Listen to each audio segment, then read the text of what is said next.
होली की आत्मा।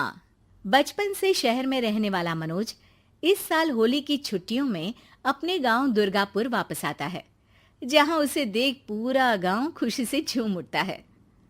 जब गया था तब इतना सा था और अब देखो कितना बड़ा हो गया है। हाँ सरपंच जी, जब मैं गया था तब आप भी बहुत जवान थे और अब देखो कितने बूढ़े हो गए हैं आप। चलो चलो बढ़िया है। बच्चा घर वापस आ गया। इसी खुशी में आज रात पार्टी होगी। क्या बात है, गांव में भी पार्टियां होने लगी। वैसे अगर पार्टी की बात है तो आज क्यों सीधा होली पार्टी करते हैं। होली पार्टी की बात सुन चहल पहल में अचानक सन्नाटा छा जाता है, जिसे देख मनोज को कुछ अजीब लगता है, लेकिन तभी सरपंच बात पलट देता है। अब बहुत देर हो गई, चलो सब अपने घर चलो, पार्टी के बारे में कल सोचेंगे। मनोज भी मम्मी पापा के साथ घर आ जाता है, पर होली पार्टी और उस पर पूरे गांव की खामोशी वाली बात अभी तक उसके जहन से निकलती नहीं। पापा, होली पार्टी की बात पर सब चुप क्यों हो गए थे? अरे होगी उनकी कोई अपनी बात। मुझे गांव की पंचायत ही थोड़ी पता है। थक गया हूँ, चलो सो जाते हैं, कल बात करते हैं। पापा की बात मानते हुए मनोज भी सोने चला जाता है। आज तो छुपा लिया, लेकिन हफ्ते बाद जब होली का दिन आएगा तब इसे कैसे रोकोगे? अगली सुबह सूरज के साथ ही मनोज भी गांव घूमने निकल जाता है, जिस पर रास्ते में उसे अपनी ही उम्र के कुछ लड़के भी मिलते हैं, जिनसे दोस्ती कर अब वो उनके साथ घूमने लगता है। इसी तरह कुछ दिन बीत जाते हैं और होली नजदीक आने लगती है। दोस्तों, होली में 4 दिन ही बचे हैं, पर गांव में उसकी कोई तैयारियां क्यों नहीं दिख रही? क्योंकि यहाँ होली नहीं मनाई जाती। अरे पर ऐसा क्यों? वो राजा भूषण। अरे तुम 4 दिन के लिए आए हो, क्या इतना सोच रहे हो? चलो कुछ खाने चलते हैं। इसी के साथ एक बार फिर होली की बात को टलते हुए देख मनोज को शक होने लगता है। वो घर पहुंचते ही इंटरनेट पर अपने गांव और राजा भूषण के बारे में जानकारी निकालने लगता है। क्या? मुझे आज तक ये नहीं पता था। ऐसा कैसे? किसी ने मुझे कुछ बताया क्यों नहीं? सारी जानकारी लेने के बाद मनोज गांव वालों या अपने मम्मी पापा से कुछ पूछे बिना खुद ही उसकी सच्चाई के बारे में छानबीन करने लगता है, जिसके चलते वो राजा भूषण की हवेली में पहुंचता है। वाह, क्या हवेली है यार। पर क्या यहाँ सच में कोई भूत है? हेलो भूत जी, कोई है क्या? हम इस साल गांव में होली सेलिब्रेट कर रहे हैं, क्या आप उस पर थोड़ा इंटरव्यू देंगे? मनोज के ऐसा बोलते ही गांव में तूफान उठ जाता है और हवेली में रखी सारी चीजें हिलने लगती है। एक अदृश्य शक्ति मनोज को धक्का देकर हवेली से बाहर निकाल दरवाजा बंद कर लेती है। ये सब देख मनोज हैरान रह जाता है। क्या अभी मुझे हवा ने धक्का देकर बाहर निकाल दिया?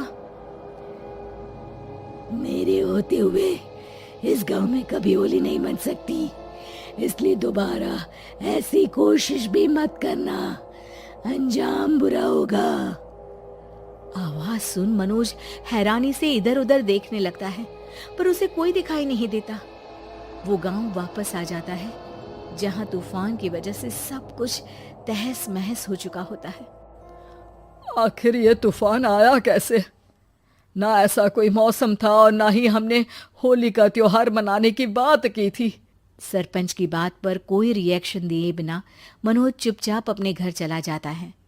इस तरह देखते ही देखते होली का दिन भी आ जाता है और मनोज रंग लेकर गांव में निकल जाता है, लेकिन गांव पूरी तरह खाली होता है।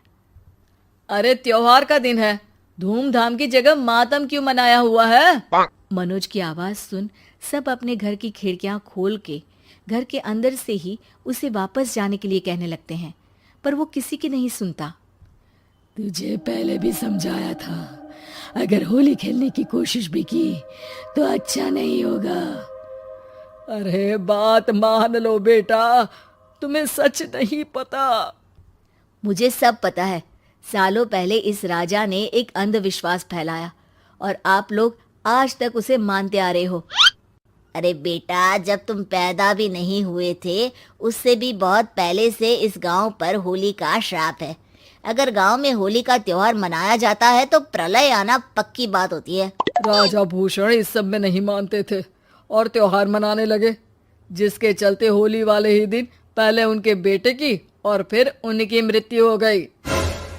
तभी से गांव की रक्षा के लिए उनकी आत्मा उस हवेली में रह रही है। सबकी बातें सुन मनोज उलझन में पड़ जाता है। सोचना भी मत मनोज, अगर तुमने इस परंपरा को तोड़ने की कोशिश भी की तो उसका परिणाम इस गांव और गांव के लोगों के लिए अच्छा नहीं होगा। मुझे भी यकीन नहीं हो रहा कि आप लोग एक बेतुकी बात को मानकर सालों से रंगों के त्योहार को मातम की तरह मनाते आ रहे हो। मनोज किसी की कोई बात ना मानते हुए पूरे गांव में रंग बिखेर देता है, जिसके तुरंत बाद वहां तूफान के साथ बिजलियां गरजने लगती है। अचानक मौसम में ऐसा बदलाव देख जहां मनोज कंफ्यूजन में आ जाता है, वहीं गांव वाले डर से सहम जाते हैं।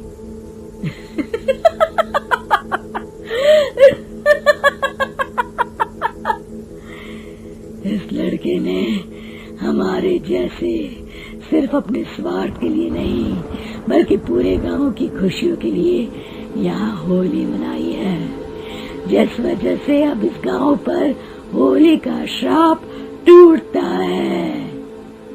ऐसा बोलकर राजा का भूत वहां से गायब हो जाता है, जिसके बाद गांव के लोग धूमधाम से होली मनाते हैं। खुशियों के रंग गांव में बिखरे ही होते हैं कि अगली सुबह अचानक मनोज कहीं गायब हो जाता है और एक बार फिर गांव में होली का नया राज शुरू हो जाता है।